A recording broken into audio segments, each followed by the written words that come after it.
everyone in the motorcycling world seems to know Sir Alan Cathcart, the knight on two wheels, a man who has won many a motorcycle race, often while riding his original 750 SS Ducati, but who has also been writing about motorcycles for as long as anyone, a man who has helped build connections between countries and companies and racers and engineers, a process of translation he attributes to his being able to speak so many languages and having explored the world of motorcycling while using them.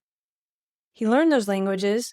I think there's at least 5, maybe even 7, that he's fluent in. He learned them because his dad didn't speak any other languages. His dad loved to travel and talk to people, but was always frustrated by his inability to understand any other language except English. So he made sure that Alan started learning languages as soon as possible, which means he had already started studying Italian and Spanish and French as a child, and he just never stopped.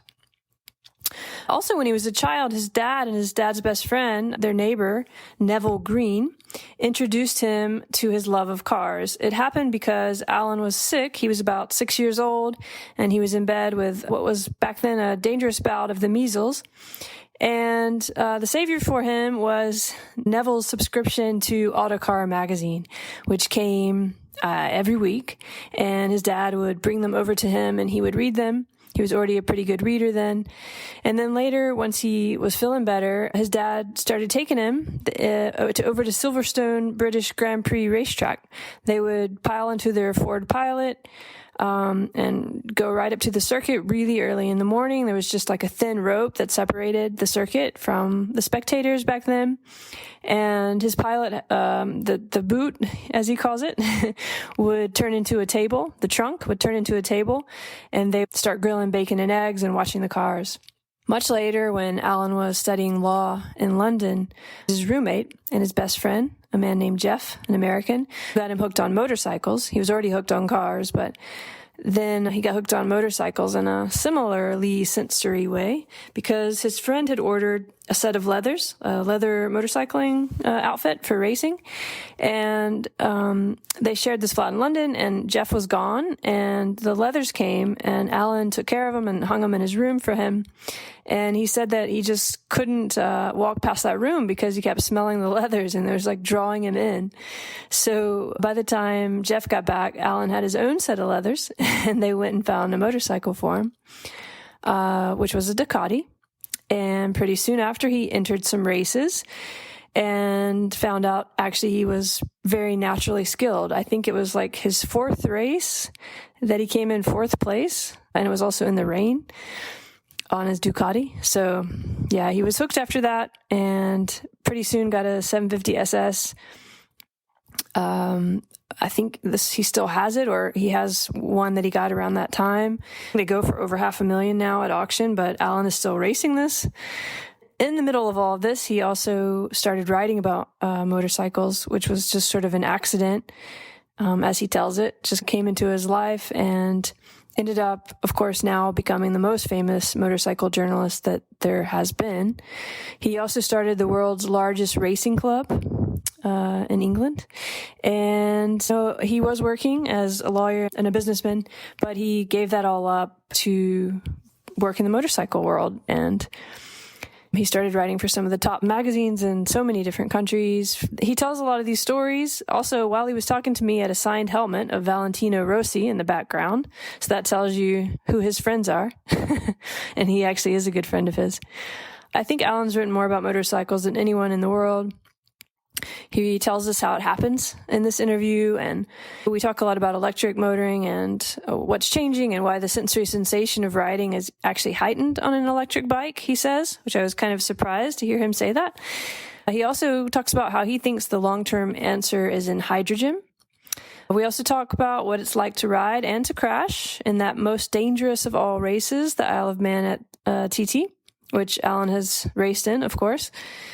We also discuss how grateful he is that he's been able to make his hobby into his livelihood, and what a wonderful experience it has been for him to live that dream in a way. We talk about how much he owes to his wife, Stella. They're really a team. And we learn how he found out he's a celebrity to the guards at Folsom Prison. So this one's packed full. We had some audio trouble, but I've done my best. All right. Enjoy, everyone.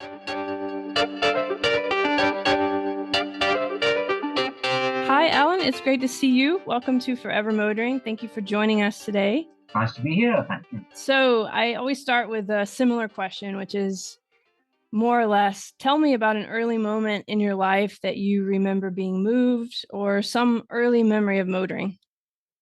As opposed to motorcycling. Motoring was when my father took me to Silverstone in the 1950s to watch the British Grand Prix. And I remember being seduced by the sound of the cars and the different sounds of the cars too, because Ferraris, multi-cylinder Ferraris made a different sound than a four-cylinder British Cooper Bristol. And also in those days by the fantastic energy that drivers put into it. Froilan Gonzalez was my hero. He was an Argentinian. He was Juan Manuel Fangio, the multi-world champion, his great rival, both from Argentina. And Gonzalez was a portly gentleman, let's say, but he was called the Pampas Bull of Torres Bumps, and he used to wind the steering wheel back and forth, control four-wheel drifts. Very exciting, very thrilling. So he was my early hero. But at the same time, I used to listen to the Isle of Mann TT motorcycle races on BBC Radio with the late great Murray Walker commentating from Ramsey and his father Graham in charge of it all from the grandstand. And that was my first real awareness of racing motorcycles. But that really takes us back. How old were you roundabout, do you think? I was 10 years old. 10 years? Yeah, wow. So that's early. And you were already hearing the different sounds of the motors then. And yes, I mean, well, my father took me to my first motor race in 1955 when I was just 6 years old. So he set me off on the right direction. Yeah, I guess he was very interested in it too. Yes, in fact, I think he was doing it to support me because I had very nasty bout of measles when I was 6, and cooped up in bed for a couple of weeks. And my father's best friend, neighbour, Neville Green, I don't remember his name. Neville was a car fan, and he used to get Autocar magazine every week. And they gave me some copies of Autocar, and I could read through them and read pretty well at that age. And I discovered a new passion. Dad, can we go and watch a car race? Oh, let's go to Silverstone. And off we went in this trusty Ford Pilot car, which was one of those quite common in those days where the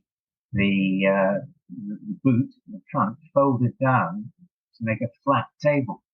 And we got to Silverstone from South Wales, where I was born, about 4 o'clock in the morning, and drove up to the side of the circuit, which was a single rope that separated the car park from the circuit. We drove up to the rope, got a great position on the inside of Abbey Curve, and then Dad folded down the boot lid, set up the primer stove, and cooked bacon and eggs for breakfast. I can even smell them now. Oh, that's just wonderful. It's amazing you remember it with such detail. I guess it was a really new experience for you, but also very sensory, it sounds like. It was a seminal moment. Yeah, it sounds like it. So how do we get from that little boy who's discovered something new to today, where if anyone is asked, you're basically the premier motorcycling journalist? I'm one of those incredibly fortunate people who made his hobby his livelihood. And like so many things in my life, it all seemed to come about by accident. So I've done everything backwards, really. I raced cars before bikes, usually it's the reverse. I raced vintage bikes before modern ones. I ended up my career finishing off racing superbikes, whereas again, most people go in reverse. And I have to thank my best friend in America, Jeff Clay, for setting me off down the road of two-wheeled rather than four, because Jeff and I met up when he came over on a school trip to get some parts for his MG sports car. And I happened to be driving an MG sports car. I was in the travel business and I was looking after his group in London. And when I turned up in my bright red MGA to organise their sightseeing tours, Jeff made a beeline for me with his tongue out, panting, where can you get parts for your car? So, yeah. We lost your audio there, but you were talking about Jeff Quay, your friend, who was a bike racer. Bike racer as well as a car driver, and he raced flat track in America. They had a great awareness of motorcycles down the ages, much better than mine, and probably the same today. And he decided he was going to come over to the UK, and we shared a flat together in London, and he ordered a set of Lewis levers to race in, which arrived while he was back at home at Christmas in Pennsylvania with his folks. And I hung them up in his bedroom with the door open, and every time I'd walk past his bedroom door, I'd smell the levers. And well, let's just say by the time he came back, I had a set of levers hanging up, but I didn't have a bike. He had an Mackie 250, what they call in America Harley Davidson Sprint, but I didn't have a motorcycle to race, so we went and looked for one, and bought a Ducati, and it was a single cylinder 250 expert, discovered, and that's how we went racing. I lost your audio just for a second there, but I think it was still okay. So your dad had sort of given you this gift of motoring, but I wonder how your family felt about you becoming a racer yourself. Yeah, my father was fairly equanimous about it. He supported me whatever I wanted to do. My mum, of course, absolutely didn't like it at all. But you still graduated from university. I graduated from Cambridge University with a law degree, and I had intended to become an international lawyer, so to speak, several languages. My father was a very gregarious person. He loved talking to people and talking. But he found it very frustrating when we traveled abroad because he could speak another language. He made it very clear that I was not going to be in the same boat. And so from the age of 8, when I started learning French, I went into the travel business, so to speak. I started road racing motorcycles with Jeff Craig, and that was how it began. So you said your first bike was a Ducati, and that's the one you started first winning races on. What was it about that Ducati, do you think, that I know you've since had a particular relationship with it, but can you remember what it felt like on that bike? Sure, because I raced it just 4 weeks ago. Okay, wow, it's the same bike?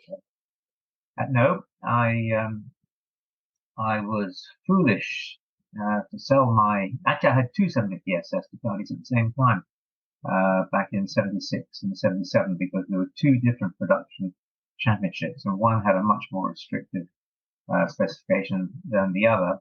And rather than sadly somebody I knew got killed riding his bike, and I bought it off his brother, and that was a box stock 750, whereas mine was Dempsey production spec, so you could get racing exhaust, which meant that you had better ground clearance, various other mods like that.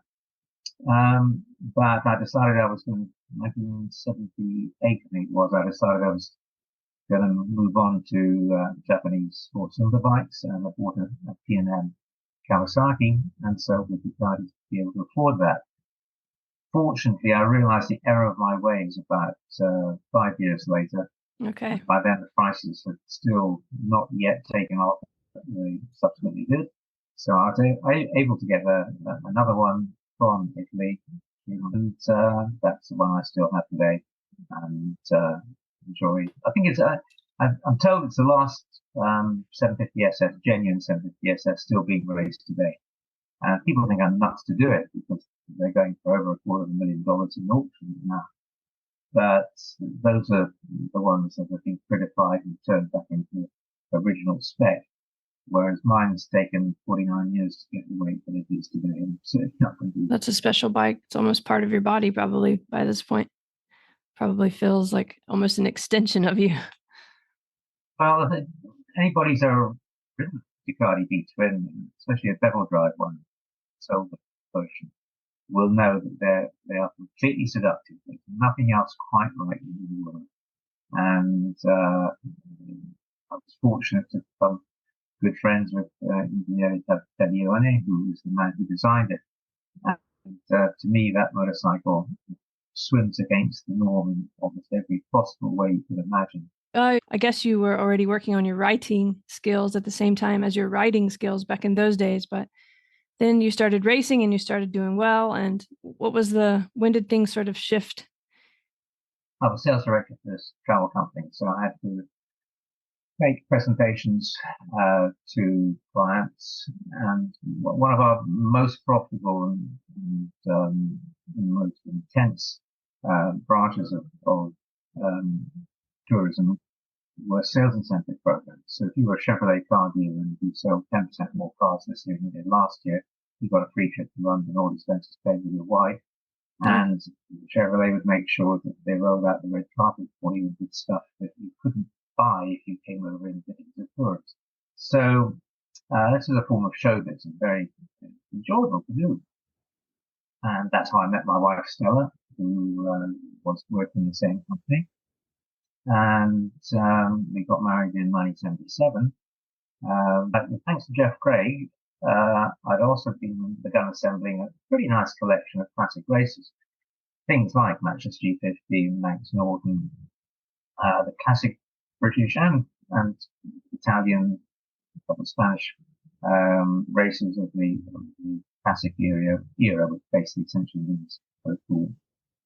And I started a magazine called Classic Bike, founded in Britain in 1978, and one of the sources of my collection was the USA, because I would travel there for about 4 months a year, looking for business and making presentations and so on. And as I flew around the States, I would always buy the local paper, go to a motorcycle dealer, see what was for sale.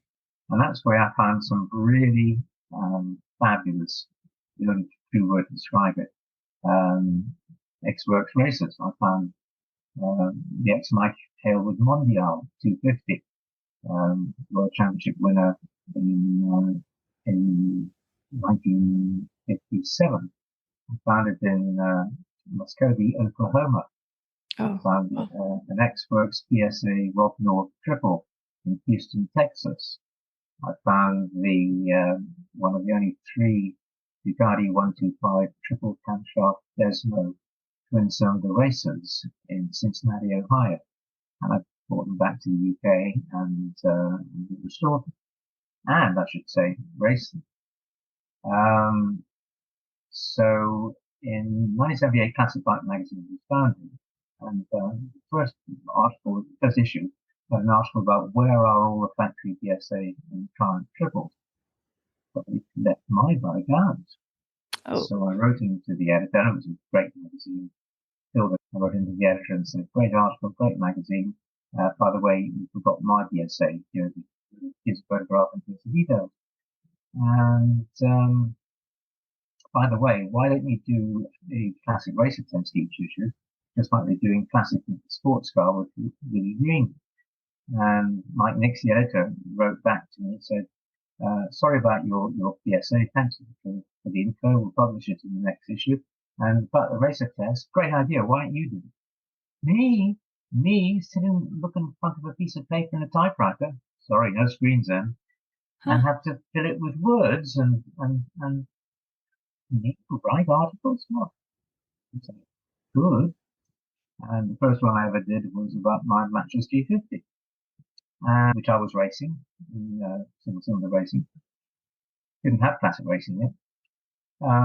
And so we agreed I would write a racer test every issue, and the first couple of ones were obviously out of my own collection. So that got us going. So in 1980, I went to Australia to present to Holden, our company, for a sales incentive. And while I was in Sydney, I was there over a weekend. I saw that the final round of the Australian Superbike Championship was taking place in Oran Park. So I was in Australia. Right. So I get a press pass, and I saw a spare place in one of the tables, white painted tables, 2 chairs at each table. You can see it now. Space next to one guy had one of those old Olivetti typewriters.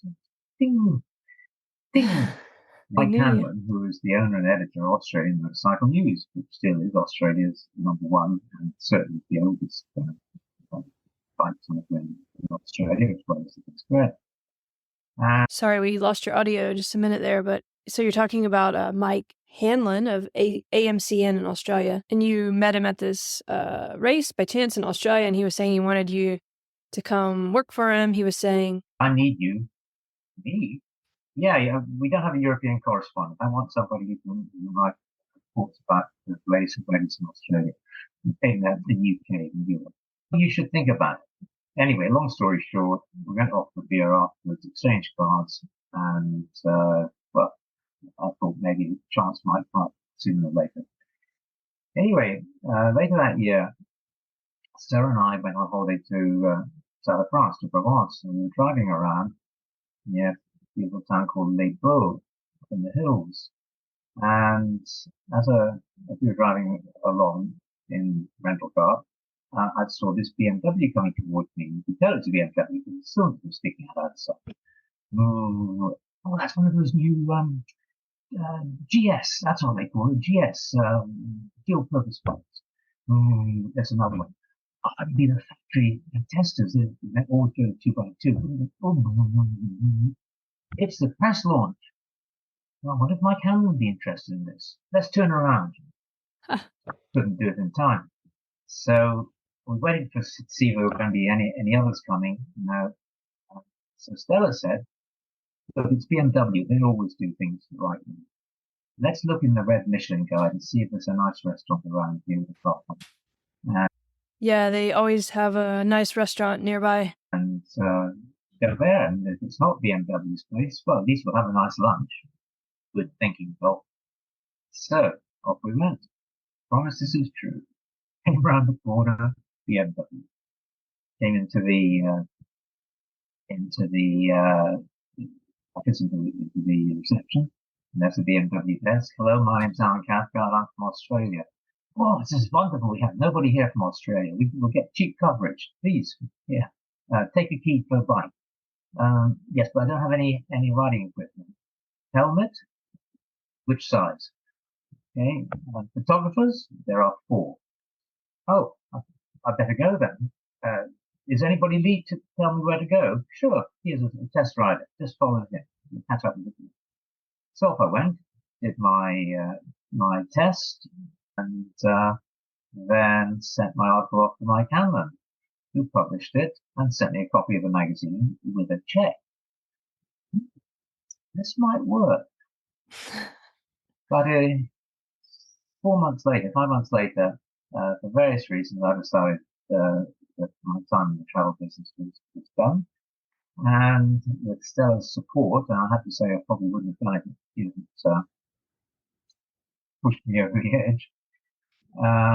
I gave up all that and became a syndicated freelance journalist.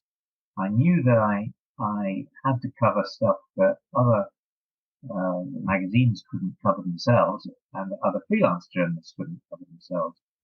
So, since I was fortunate to speak Italian, and there's a predominance of Italian brands and indeed race teams who built their own bikes, their own engines. in European motorcycling. I put myself off loosely for 2 weeks and made a list of, there were 16 altogether, and with a little map of Italy. Actually, nearly 3 weeks too. And I went off and I visited every one. Wrote an article about each one and published it and sent them a copy of the magazine, a photocopy. No email in those days, I understand. And that essentially established me as the non-Italian expert in Italian motorcycling. Fortunately, I made many friends then. To be given the behind-the-scenes look at what Cagiva or Ducati or Motor, and also the smaller teams like San Venero or Patton, what they were doing was a window on a world that nobody else could provide. And it all took off from that. You were sort of the first to do this. As you talk, there's so many things that come to mind. I want to know about Stella and how you met and how she supported you, and because that's a very big thing for her to sort of give you this support to go into this other area of life. But also, it's very interesting because things seem to just have happened in a way. There's this kind of flow to your life that you said a lot of it was by accident. Sure. I wasn't looking for these opportunities. I mean, I'm very fortunate. The good Lord has presented me with opportunities, and all I've had to do is to be able to be sensible enough to say, yes, I'll give it a try. And sometime, I mean, let's be honest, when we went from the travel business to syndicated journalism, I took a huge cut in income. We did it that we were expecting our first child, our son Andrew. We had to move house because of the fact that he was coming, so we needed more space. And in those days, we were going through the interest rate hike. So this was not a very good time to give up that income and strike out on my own, but instead of support, I did it, and it all worked out. I guess these opportunities that come, sometimes they come to people and they don't take them. But you seem to have kind of gone with these opportunities that came and trusted it somehow. Yeah, and dare I say, made them work too. Mm-hmm. I can't truthfully say that I think I ever took a wrong turn in my life. That I've done something that I later regretted. But well, again, with Stella support, I started the Classic Racing Motorcycle Club, which is today still the world's largest pure road racing, classic road racing club. And we began that in 1978 with the help of Dick Linton, getting one of my first friends. So it was just the three of us who kicked it off. And it meant that while expecting number one son, Stella was busy doing all the paperwork and the organizational aspects of getting the club started. It was something that we had no idea that would work, and announced that we were going to start this club for motorcycles built between 1946 and 1972. And we hoped that we were giving a party that some people would turn up at. In fact, we had over 600 people. Oh gosh, They were wow. standing outside. I'm glad it wasn't raining or snowing. They were standing outside while we opened all the windows so that they could hear what we were saying. It was a great, one of the most relieving moments of my life was driving back to London that night. And Sarah and I hardly said a word. We were sort of kind of shell shocked at what had happened. And with the help of lots of other friends who came aboard, it turned out to be a massive success, and right up till present. What do you think it was that everyone connected with in that at that moment? That obviously you touched something that a lot of people wanted in their life. What do you think it was? It was a common love, passion for motorcycles of that type of era. So vintage bikes are great. They're different compartments, if you like. Vintage motorcycles both ran races for bikes that were at least 25 years old. But in 1978, that meant 1953 motorcycles were older. They kept on coming forward. But the Classic Club catered for more modern bikes, and we allowed bikes that were built after 72, but which were of a type built in 72. So the John Player Nordens, for example, 73 and 74, we also raced, and they were included. In fact, I use that as an example, which brings me on to another person who played a great role in my life, and that's my Spanish friend, Coach. And I remember the very first CRMC race meeting at Snetterton in August 1980. I wasn't racing because I took 3 years off racing to get the club going. And this very studious, sort of diffident young gentleman came up to me and said, "Excuse me, are you Alan Cathcart?" And he spoke English almost perfectly, but there's a little accent there. And I said, "Yes, I am. Where did you come from?" "Oh, my name is Hogan Fox. I come from Spain. I wanted to know, would you be interested in allowing John Player Nordens to compete with you, even though they're a little bit older?" "What? You've got a John Player Norden?" "Well, actually, I have 3. This was the iconic British, one of the iconic British motorcycles of the early 70s. Anyway, so of course I said yes. And we ended up becoming firm friends. This day, we're still close friends. And in fact, when we downsized houses about 8 years ago, after our final child flew off into the distance and became self-supporting, we downsized to a smaller house from where we lived before. So I had to figure where I was going to put my archives. And Joaquin said, "Well, why don't you bring it down to Spain?" "What, really?" "Yes, yeah, we've got lots of space. So I'll give you a couple of rooms in the main building, and that's where my archive is." How delightful. Have you thought about giving your archive to the barber or someplace like that, or to No, a library? Or? Somebody raised that with me recently, Okay. and I hadn't really occurred to me about what to do. Because I suppose I'm getting on in years. I should think about what's going to happen to it. But certainly the magazines and the printed archive will remain in Spain. It's definitely precious stuff. I'm sure there's a lot more to come, but it's just precious. As somebody who does a lot of research, that's a treasure trove. So yeah, the worst thing though is that we really got to exercise self-control. Yeah, so many paths open up.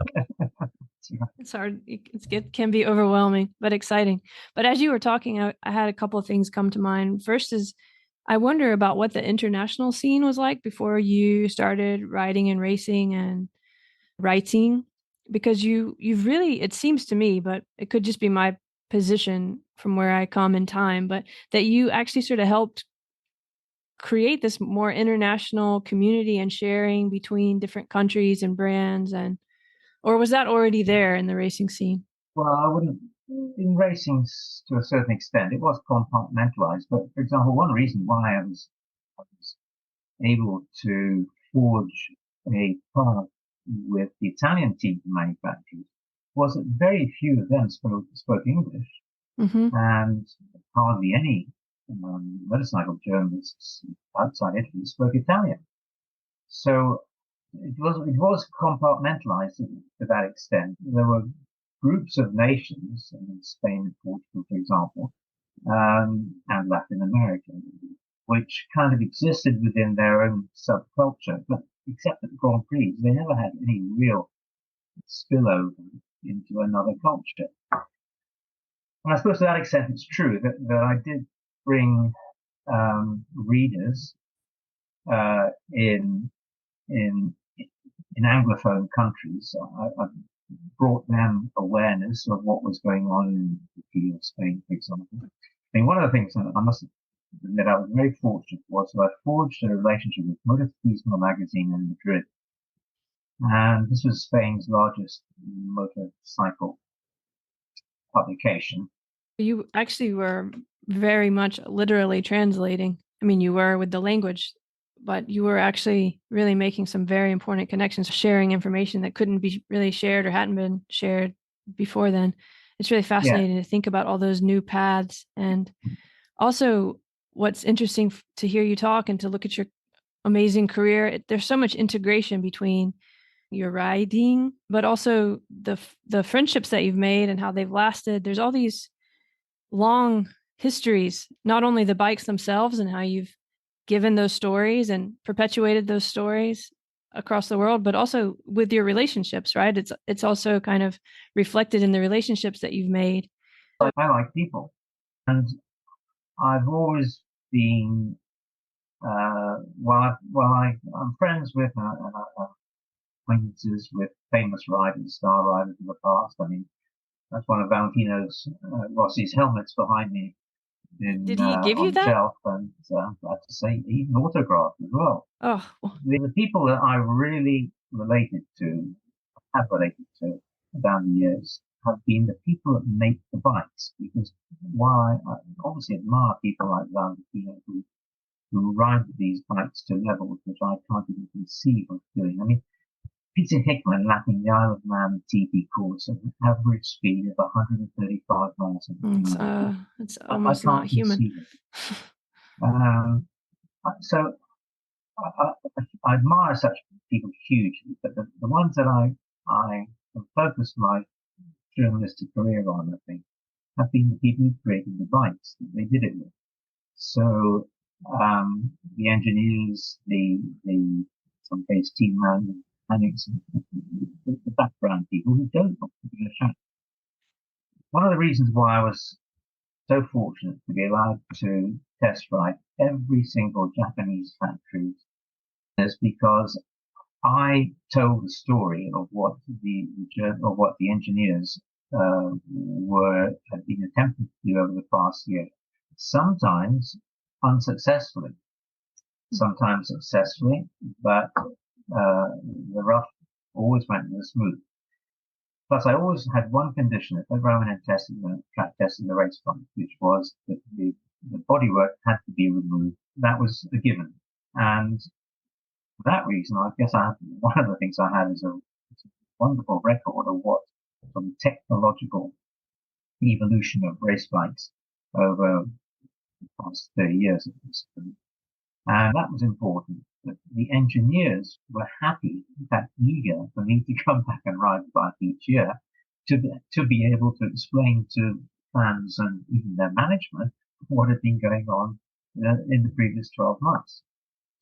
I never ever claimed to be able to ride the bikes to anything like as high the speed as fast as the people who were paid to race them weekend in, weekend out. But I was certainly capable of riding them hard enough, first of all, to be invited back each year to, the best example of that is 1989, when Eddie Lawson became the first person ever to win two successive 500cc world championships at different manufacturers. Lawson had a lot of handling problems with it throughout the year. And he did win the world championship again, but it was by Steady Eddie. Steady Eddie scored points instead of trying to win all the races, and he did win three. Long game.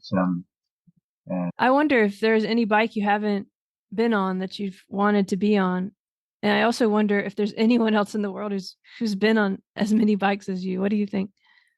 Well, probably not, because I'm fortunate, first of all, I've been doing it for a long time. So it topped up down the years, but also I've always been passionate about vintage and classic bikes before I got switched on to modern ones.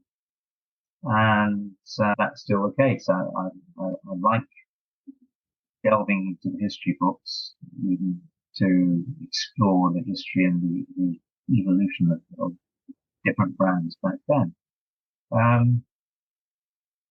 But as far as bikes that I wish I could ride, I think no, because I've ridden now, thanks to Sammy Miller, wonderful collection. I have a free run of, and since 95% of the bikes are in running order there, I have a great, great factor of, of availability of wonderful motorcycles. Um, I think that the bike that I have ridden the Motor Guzzi V8, thanks to Sammy, because he has one, and that's most people's iconic bike. And I have ridden a six-cylinder Honda as well. So I think that mainly the main boxes have been ticked. There will always be others that I'd like to ride, and sometimes hopefully they'll become available. But look, a small manufacturer's single cylinder contraption, let's say, uh, has a great backstory if you delve into it, as much as large manufacturers like Honda or BMW or Ducati's ultimate racers. So I'll just take each story as it comes. That's one thing that's so great about your work too, is making these connections and this narrative and part of history, but also like what you were saying, that you have a lot of respect for the engineers and the people behind the scenes, and that all becomes part of it. So in a way, it's another way you've translated between sometimes even the people within one company. That's kind of a thread in your life. But I have to wonder, after all this time and all these bikes and all these different experiences, have you seen, what do you think has really stayed the same or been consistent about motorcycling through all these years? And do you feel like anything is changing now? We could talk about the electric a little bit, but I just wonder how you've seen that trajectory. Well, trajectory is simple. The thing that unites us all, the commonality that runs through the entire history of motorcycling from the 1880s up until today, is a passion for riding on two wheels. There is nothing else like riding a motorcycle in the world, not even a bicycle, because by definition of a bicycle, you actually have to pedal. Whereas the beauty of a motorcycle is that it does that amount of hard work for you, but it's a single track vehicle, and so your body becomes an element in the way in which the motorcycle behaves. It's not the case in a car. So you are an inherent component of the motorcycle's trajectory. It also exposes you, because you're not shut in a metal box. It also exposes you to the senses, orally, and smell.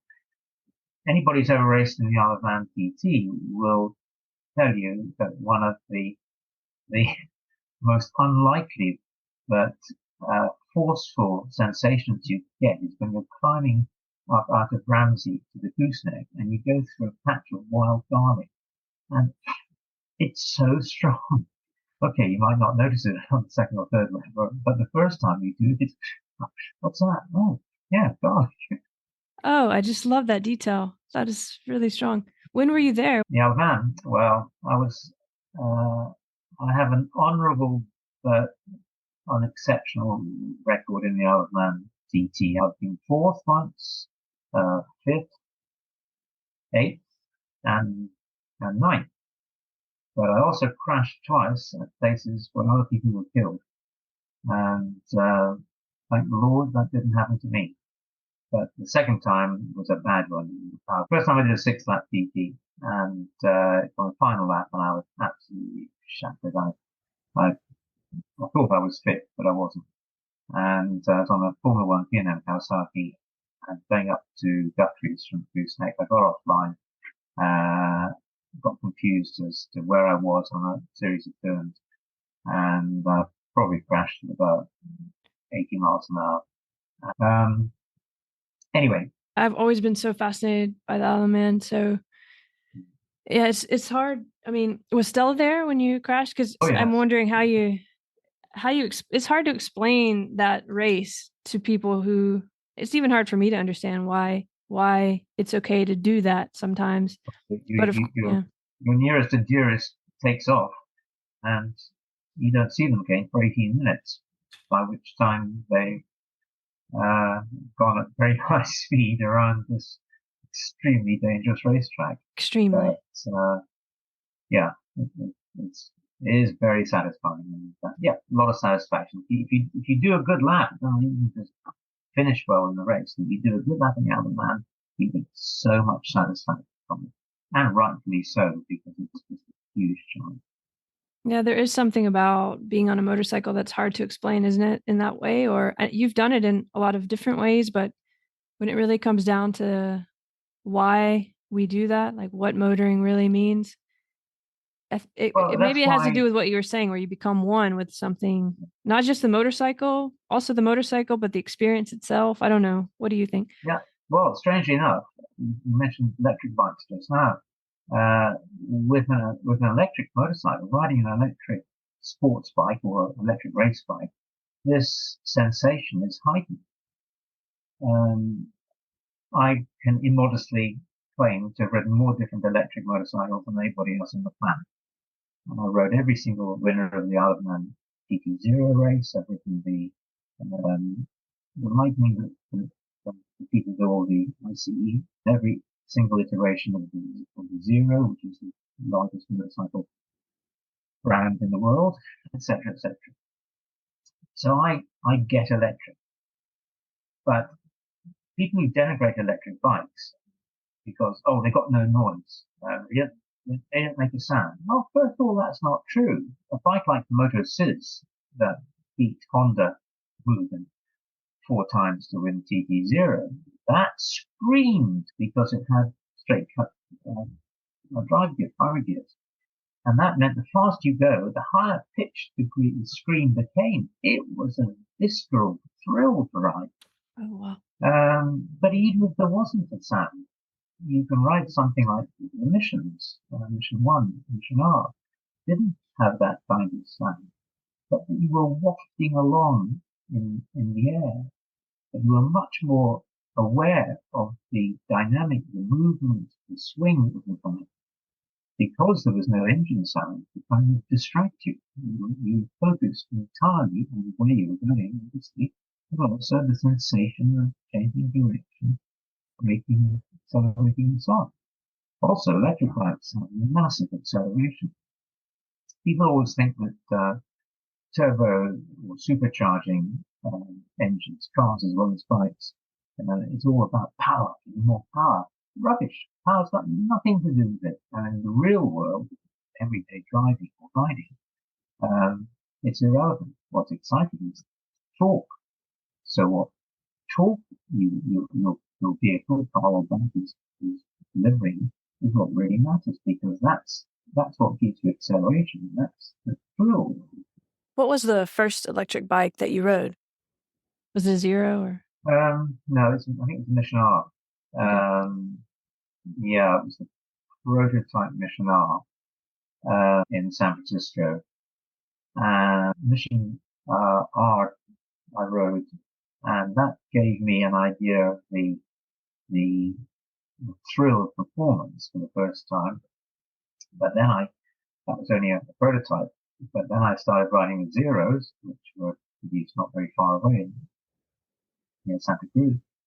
And each year I would ride a different iteration of the Zero, and that way I could kind of monitor the increase in performance, in range, and rideability that came year on year. And I remember in 2017 they claimed a range which I thought was sufficient to be able to go touring with an electric bike. And I did 950 miles around Northern California, sea level at Santa Cruz or San Francisco, up to a very large inland park. I'm not sure. I lost the audio just a second. Yosemite. Oh, Yosemite. Sorry. Okay. Yeah, of course. So Wow. I'll You start took an again. electric bike to Yosemite? Yep. Oh gosh, what was that And back like? again. What year was this? I think it was 2017, or maybe no, 2018. Okay, still pretty. So what you have Um, to tell me what that was like. Was that worked? It happened? it worked. We came close to running out of gas in Yeah. one place, and that was Johnny Cash, the jail. Folsom. Folsom, thank you. Folsom. So I Mhm. wanted to go to Folsom. I wanted to go to Folsom Prison and we stopped there. I remember one of the guards saw my Union Jack helmet and said, "Are you Alan Cathcart?" Oh, no. What? Even the guards at Yeah, Folsom Prison know you. can't believe it exactly. I said, "Yes." Well, how do you know? I have an Aprilia. Tell me, is Max Biaggi's superbike really as good as you said? Okay, that's nice. Oh, man. I love that.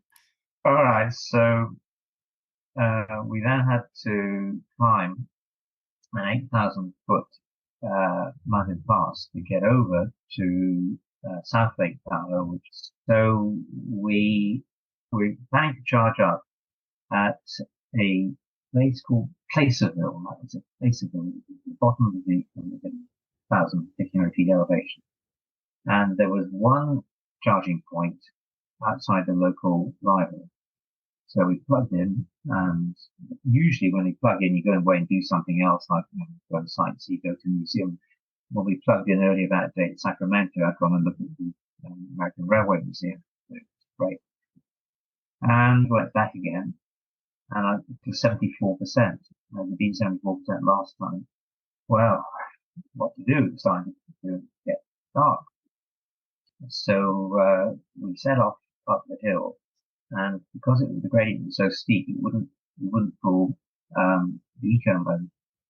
So we had to put it on the regular road mode, and I had to slipstream Phil Hawkins, my photographer, on his front, and try to get up there. And they had 1,000 foot markers, so 5,000 feet, and I'm looking at the gauge. It shows how much charge we got there, and we were at 7,000 and down to single figures. Oh no! And we got over there 3%. 3. Oh, Oh, that was close. so Now, close. so the hotel is 12 miles away. How are we going to get there? Regen to the rescue. So by going downhill with the throttle off, you're watching the battery charging up. And when we got to the hotel, I had something like 8 or 9% left. Anyway, that was quite a thrill. Sounds exciting in a way that you figured it out. It was a thrill because we got away with it. But electric still have a way to go yet before it's complete. Definitely, especially in 2018. So you've seen it all kind of start, and you've been part of riding these early bikes. And do you see it as ICE versus EV or LEV, or do you see it as that these things will stay together? When you look at the future of motoring, do you think we're going to have to change to electric, or there's going to be some other kind of evolution with the ICE? Electric is a halfway house. It's for urban use. It's 100% the future, but this is not the case for long distance travel or even for leisure travel. The short term answer is electric, but the long term answer, unquestionably, is hydrogen. And there are challenges in hydrogen, but there are many ways in which this can be resolved. Hydrogen is the ultimate zero emission fuel.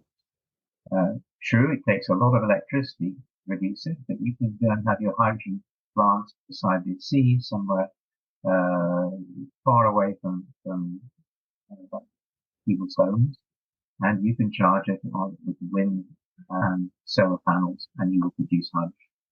Hydrogen is the ultimate solution because the only byproduct. It's also a fuel, so that means that you can go and top up with hydrogen in the same way as you do alone with diesel or petrol, gasoline. And these artificial deadlines that have been established by, the British government and the EU 2030, 2035, it's not going to work. As Mr. Stefan Thierer, the owner of KTM, said to me in a recent interview I did with him, there are 8 billion internal combustion engine vehicles on the planet. Do our leaders honestly think that we're going to throw these away in the next 10 years? I don't think so. This is going to be managed in a much more intelligent way than is presently envisaged. And e-fuel, visual fuel, is unquestionably the answer to how that will be. And believe me, human brain is intelligent enough to be able to find solutions. I love the idea of flipping it a bit, even the roads or the house getting charged from the bike or vice versa, or the landscape and the transportation system itself being even more integrated with the vehicle. And just throwing away that number of ICEs is also not sustainable or good for the environment. So there's got to be some other way. E-fuel is definitely way to or go, any and that's what particular bike. BMW Motorrad is focusing very strongly on that, and rightly so. That's the solution. But there will be a transition. It's not as if you're becoming an ICE refusenik or a Luddite. It's going to happen, but it's going to happen in a much more progressive and gradual way than presently being mandated by certain governments.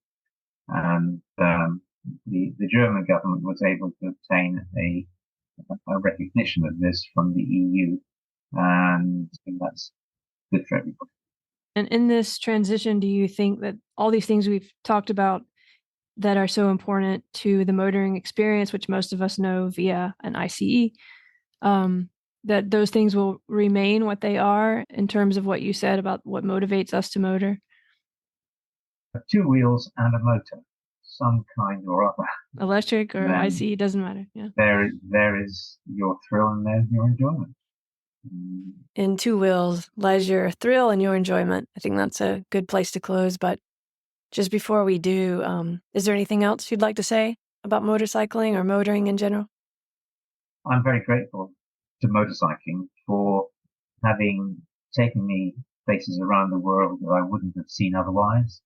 It's wonderful to think of the ride that you've had and that you're grateful for it, and that you've actually been able to do what you love and in this integrated way where it's your work and your passion, and it's still your passion after all this time, even working with it so closely. Yeah, that is one thing that people do ask me about quite frequently. You've been doing this for so long. What gets you out of bed in the morning to keep on doing the same? Well, easy. It's not the same. No, it's changing all the time. Particularly because there are so many interesting people in motorcycling.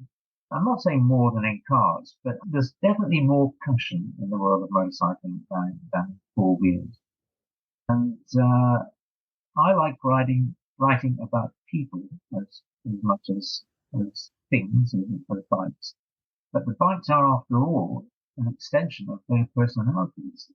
I'll say one thing, that the greatest gift that I've been given is, well, besides being able to ride a motorcycle reasonably well, but the greatest gift is undoubtedly my ability to speak languages, because that way you can communicate with people in a way that would not be possible, and to an extent that would not be possible if we had to do it all in English, and we had to. So thanks to my dad for making sure. I was about to say, it goes back to your dad in a way, realizing that would have been a good asset for him that he didn't have. So you knew it early on, because if we learn languages early on, it's also exciting and comes a little easier. Well, Alan, I just want to say thanks for the journeys that you've had and shared with all of us, and that you've created all these different connections between countries and bikes and people, and it means a lot.